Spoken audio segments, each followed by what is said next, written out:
ખબરોમાં બન્યા રહેવા માટે બેલ આઇકોન દબાવો અને એબીપી અસ્મિતાને સબસ્ક્રાઇબ કરો।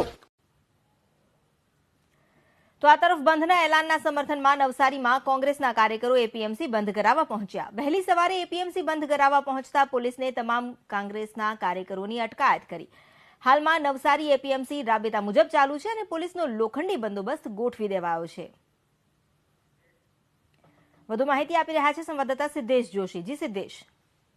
બંધના એલાનને લઈને નવસારી જિલ્લા પોલીસ પણ એલર્ટ થઈ ગઈ હતી અને આજે વહેલી સવારે નવસારી એપીએમસી માર્કેટમાં કોંગ્રેસી કાર્યકર્તાઓ દ્વારા બંધ કરાવવા માટે પહોંચ્યા હતા। ત્યાં જ નવસારી ગ્રામ્ય પોલીસ ઘટના સ્થળે પહોંચી ગઈ હતી અને 4 થી 5 જેટલા કાર્યકર્તાઓ આવ્યા હતા।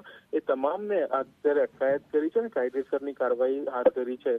તો જિલ્લામાં વાત કરવામાં આવે તો કાયદો અને વ્યવસ્થા ન બગડે એટલે નવસારી પોલીસ સજ્જ બની છે। જી આભાર આપનો જાણકારી આપવા માટે।